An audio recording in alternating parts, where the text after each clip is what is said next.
Buongiorno a tutti amici di Angolo Nerazzurro, bentornati sul canale. Andiamo a vedere le ultime in casa Inter. Da un lato potrebbe esserci una nuova beffa e stavolta il nome corrisponde a quello di Omar Solé, dall'altro è un giorno che potrebbe rivelarsi decisivo per il sogno Nico Paz. Naturalmente si parla ancora di palestra, dei retroscena che hanno portato al fallimento della trattativa e di quelle che adesso potrebbero essere le alternative. Naturalmente c'è qualche nome che scalda maggiormente i tifosi, qualcuno che, insomma, per così dire, non riscontra grandi consensi e viene fatto anche un nome praticamente semi sconosciuto. Andiamo con ordine, naturalmente io vi ricordo anche un bel like al video e l'iscrizione al canale per dare un grande supporto. Iniziamo dalla Gazzetta dello Sport, dove leggiamo oltre palestra. L'Inter va avanti, dopo la rabbia il club rilancia. Adesso serve chiudere la trattativa per Solì per respingere l'assalto dell'Atletico Madrid. Leggiamo anche a proposito di Solì sul Corriere dello Sport, ora su Solì c'è anche l'Atletico. Ecco, partiamo da questa situazione. L'Atletico ha mostrato interesse per Solì, non ha mosso passi ufficiali, non ha fatto delle offerte, però è chiaro che se c'è un interesse questo può tramutarsi facilmente in un'offerta. Anche l'Atletico sa qual è la richiesta dell'Udinese, quel prezzo tra i 25 e i 30 milioni che potrebbero convincere i friulani. E l'Inter, dal canto suo, non ha mosso ulteriori passi per prendere Solé, perché come ha riportato anche il giornalista Fabrizio Romano, Solé non è mai stato vicinissimo all'Inter. C'è stata un'offerta, l'Inter sarebbe pronta ad investire circa 20 milioni, qualcuno riporta 22 milioni, la richiesta dell'Udinese è tra i 25 e i 30 milioni, chiaramente c'è distanza e non è stato fatto praticamente nulla per colmare questa distanza. Al momento possiamo dire che Inter-Solé è una trattativa in stand-by e ieri sono stati accostati anche degli altri nomi. Un altro nome è stato accostato all'Inter per la difesa, era quello di Chalobah, il difensore in forza al Chelsea, che naturalmente è un buon elemento che secondo me ecco, riesce a far coesistere tra le sue caratteristiche la forza fisica, una buona rapidità e un elemento valido anche per la difesa a 3, secondo me sia da centrale che da terzo di difesa. Il punto è che non è economicissimo, comunque secondo me avrebbe una valutazione intorno ai 40 milioni, quindi chiaramente bisogna far capire quanto questo possa combaciare con le esigenze economiche dell'Inter. Ad oggi comunque si parla soltanto di un interesse, nessuna trattativa in essere né tantomeno nessuna offerta è stata fatta. Andiamo avanti con gli articoli e arriviamo a quello di Tutto Sport che scrive: palestra nessun voltafaccia, ha deciso l'Atalanta. Dall'Inter nessuna offerta formale, solo una proposta, poi è entrato in scena il Chelsea. Ecco, praticamente come riporta Tutto Sport, l'Inter non avrebbe fatto delle offerte scritte all'Atalanta, però è chiaro che c'è stato un dialogo ed è chiaro che comunque si stava ragionando sui bonus, sulla percentuale, sulla futura rivendita. In questa situazione si sarebbe inserito il Chelsea, che ha proposto 57 milioni più 3 di bonus più la percentuale sulla futura rivendita.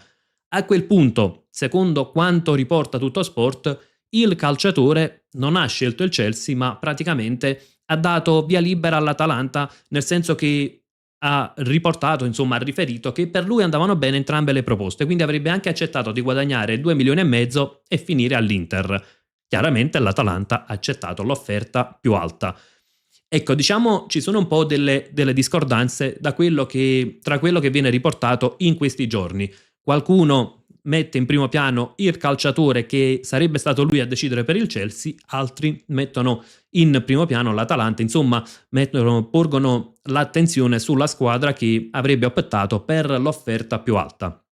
Adesso, al di là del fatto che magari l'offerta scritta potrebbe anche non essere arrivata all'Atalanta, però non credo che sia come riporta Tutto Sport, che i dirigenti dell'Inter dovevano attendere ancora l'ok da OH3, perché insomma se si arriva a parlare di cifre e si arriva a parlare di bonus è chiaro che è una trattativa in fase avanzata, è chiaro che si è vicini ad una fumata bianca.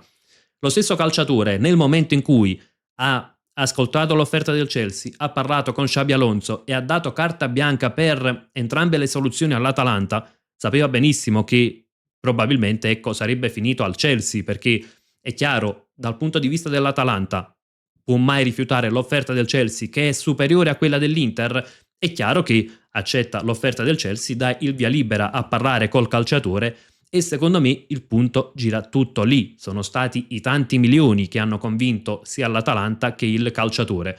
Poi, come dicevo ieri anche in live, sia nel video di ieri mattina, sono anche delle dinamiche di calciomercato, quindi ci sta che ci sia l'inserimento di una squadra, che magari ognuno provi a fare i suoi interessi, quindi l'Atalanta, il calciatore, la gente, insomma non mi sembra nulla di così assurdo, non è un qualcosa di nuovo che vediamo nel calciomercato, e allo stesso tempo io non penso che l'Inter non fosse pronta a fare l'investimento su Palestra, altrimenti i dirigenti non arrivano a parlare di bonus e percentuali su futura rivendita, quindi penso che insomma a volte si cerca anche di trovare altri retroscena per dare un po' quella teatralità alla trattativa mancata, però insomma non credo, ecco, che tutte le colpe siano da addossare ad OH3 o ai nostri dirigenti.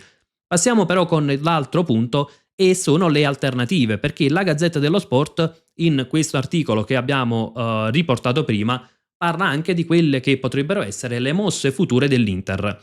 L'Inter cercherebbe comunque un calciatore di qualità su quella fascia. Wesley sarebbe uno dei calciatori che interesserebbe all'Inter, il punto è che Gasperini lo considera assolutamente incedibile, tanto è vero che anche il Chelsea si era accostato a Wesley, ha ottenuto praticamente un rifiuto, la strada sbarrata, e poi si è diretto su Palestra, quindi insomma Wesley è un nome da depennare secondo me.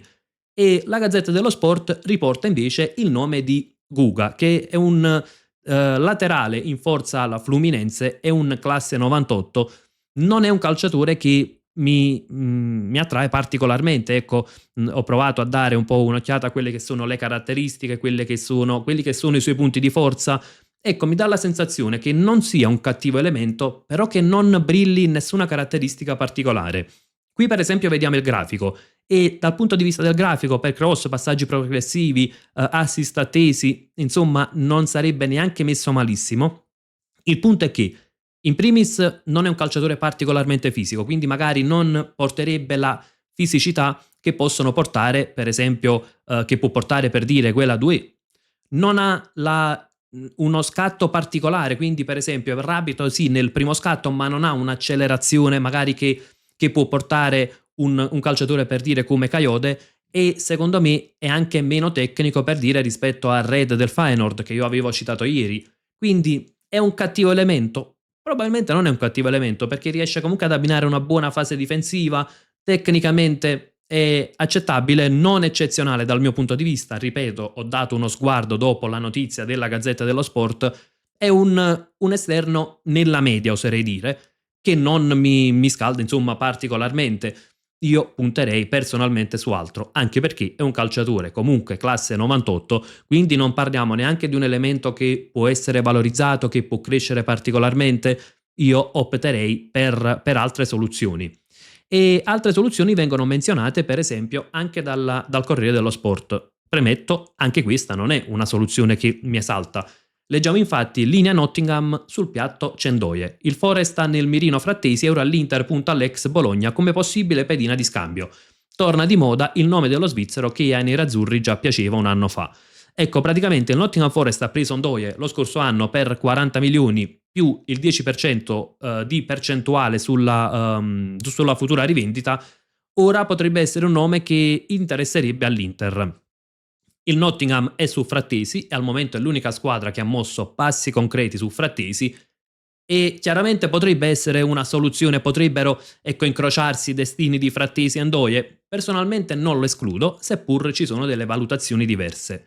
Per Frattesi l'Inter fa una valutazione di circa 30 milioni, Ndoye probabilmente dal Nottingham è valutato una decina di milioni in più, quindi anche un eventuale scambio porterebbe l'Inter a versare comunque un conguaglio al Nottingham Forest.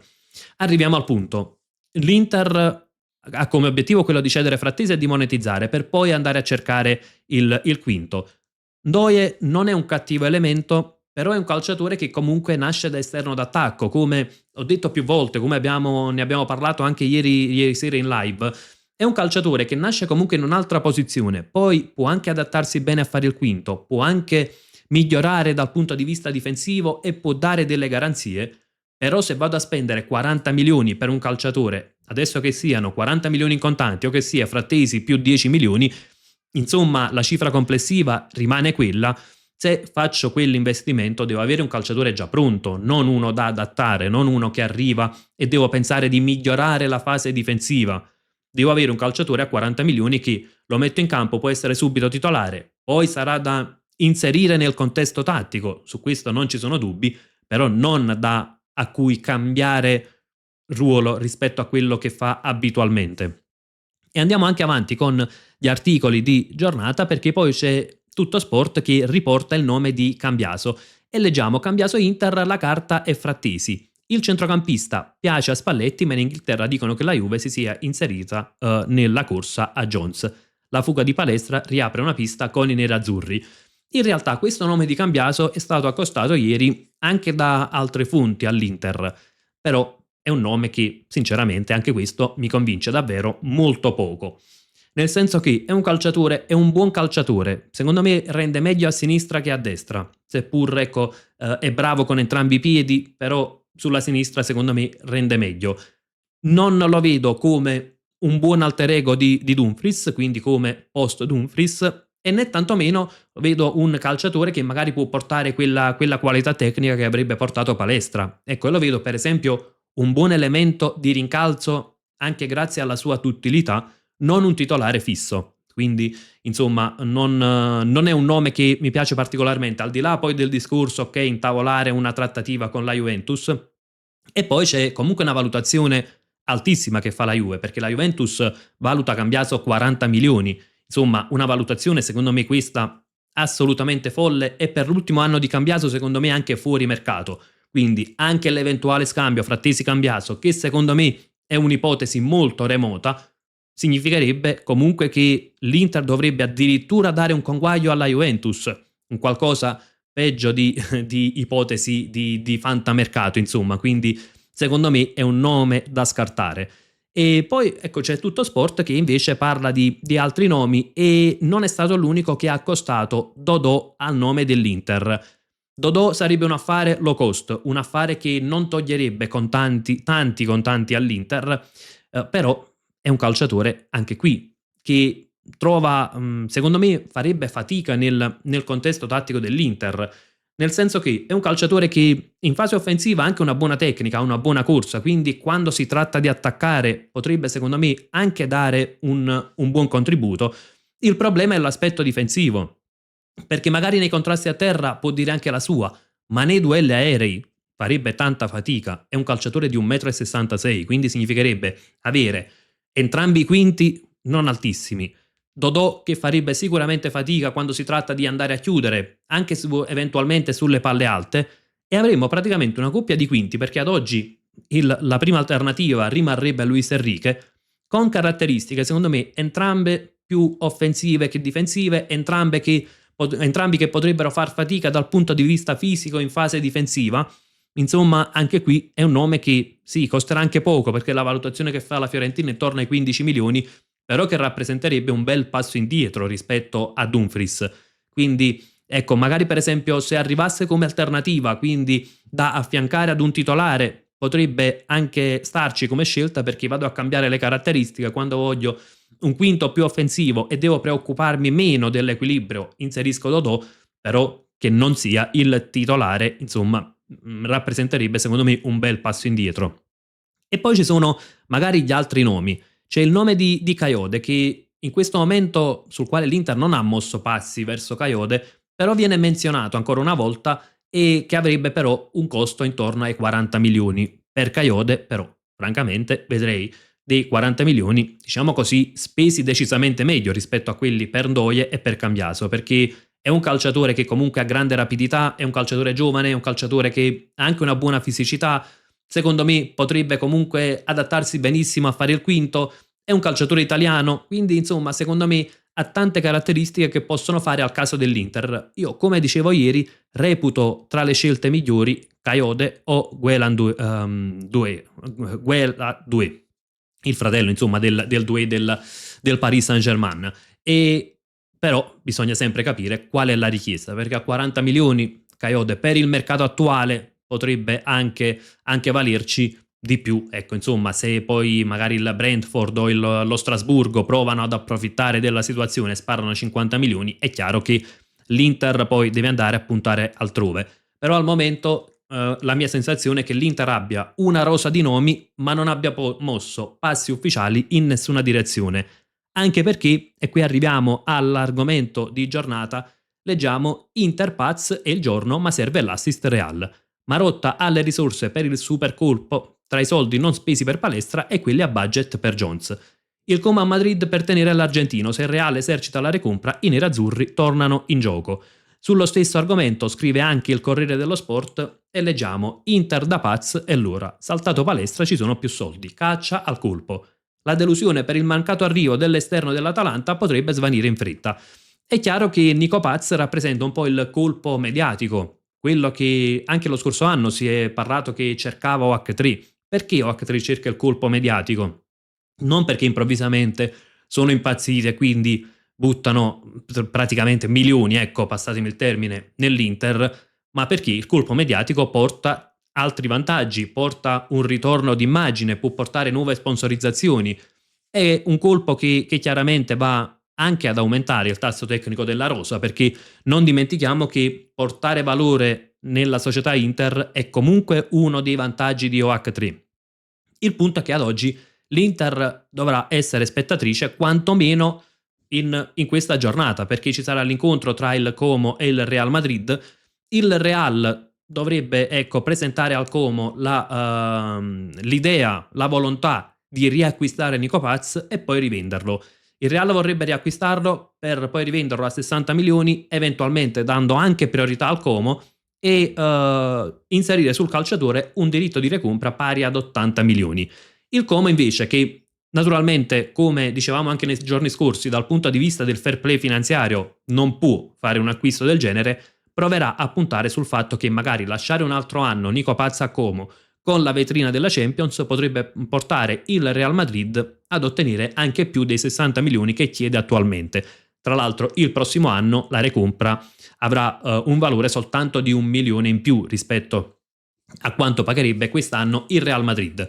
Se il Real e Como non trovano la quadra, insomma non trovano l'accordo, ecco che l'Inter può inserirsi. Anche Fabrizio Romano parlava di un interesse serio, concreto da parte dell'Inter. Questo non significa che se oggi Real Madrid e Como non trovano una soluzione, stasera Nico Pazzi è un calciatore dell'Inter. Assolutamente no, anche perché poi, come al solito, spunteranno magari dei club della Premier League, è un costo comunque elevato ed è un calciatore però che è giovane e che ha grandi qualità, quindi insomma in questo senso probabilmente l'Inter non sarà l'unica pretendente. La mia sensazione è che in questo momento l'Inter abbia anche un po' il mercato in stand-by perché lavora su più fronti. Da un lato ci sono le necessità della rosa, quindi il quinto, i due difensori, dall'altro c'è il sogno Nico Paz e ad oggi non ci sono state ancora delle uscite importanti al di là di quella di Dumfries. Però per esempio ci sono i tanti esuberi, c'è Frattesi per esempio sul quale l'Inter vorrebbe monetizzare, chiede circa 30 milioni, però ad oggi non è stato ancora ceduto. Magari ci sono i vari Aslani, Pavard, ci sono diversi calciatori, magari uno può essere anche Luis Enrique, perché se l'Inter decide di non puntare, se arriva un'offerta importante potrebbe anche monetizzare con Luis Enrique. Però ad oggi l'Inter ha il budget di mercato insomma iniziale più diciamo l'introito fatto con Dumfries, ma è chiaro che probabilmente, ecco, se ad oggi l'Inter avesse affondato il colpo su Palestra, non avrebbe potuto, per esempio, andare ad affondare il colpo su Nico Paz. E probabilmente è una situazione simile anche agli altri nomi. Per esempio, se l'Inter oggi affondasse subito su Solé, magari propone i 25 milioni che chiede l'Udinese, poi potrebbe avere difficoltà ad affondare per Nico Paz. Penso che in questa situazione, nell'attesa di definire, che venga definito perché non riguarda l'Inter, il futuro di Nico Paz e nell'attesa comunque ecco visto che c'era il nome di Palestra poi all'affare saltato, l'Inter stia un attimo attendendo per capire dove accelerare prima, quale sarà il primo colpo che farà l'Inter, perché insomma è chiaro, se arriva Nico Paz probabilmente arriverà un quinto che costa qualcosina in meno, senza Nico Paz per esempio se dovesse restare al Como, l'Inter avrà maggiore disponibilità e quindi potrà investire anche 40 milioni, ma è inverosimile che l'Inter vada a prendere Paz per 60 milioni e un quinto per altri 40 milioni. Concludiamo anche con l'ultimo articolo di giornata ed è una notizia secondo me decisamente più positiva. Leggiamo infatti che Stankovic Junior vuole solo restare all'Inter. Praticamente Stankovic sta rifiutando le altre soluzioni, dopo aver rifiutato il Brentford ha rifiutato anche la pista Tottenham, quindi è più vicina diciamo la permanenza all'Inter, secondo me permanenza che sarà fondamentale per l'Inter, perché Stankovic può essere il centrocampista del futuro, può essere un calciatore che può portare grande valore alla rosa, parlo dal punto di vista tecnico, oggi rappresenterebbe una semplice plusvalenza, domani può rappresentare un campione che già abbiamo in casa. E vista quanta fatica facciamo per andare a prendere il calciatore da 50-60 milioni, se abbiamo un calciatore che ha margini di crescita, che può migliorare e magari tra 1 o 2 anni può valere quelle cifre, ecco, non facciamocelo sfuggire per fare una plusvalenza e magari portare altri calciatori in squadra che non dicono un aumento nel tasso tecnico, però insomma da un lato possiamo guadagnarci, dall'altro rischiamo di perdere tremendamente e poi magari di rimpiangere la cessione fatta. Ragazzi, aspetto anche le vostre idee nei commenti, cosa ne pensate anche di retroscena su Palestra, cosa ne pensate delle varie alternative, su chi puntereste ad oggi, visto che ci sono tanti nomi ma nessuna trattativa avanzata, e cosa ne pensate eventualmente anche della situazione di Nico Paz. Insomma, come al solito confrontiamoci su tutto quello che riguarda la nostra Inter e come sempre io vi lascio proprio con un gran bel Forza Inter.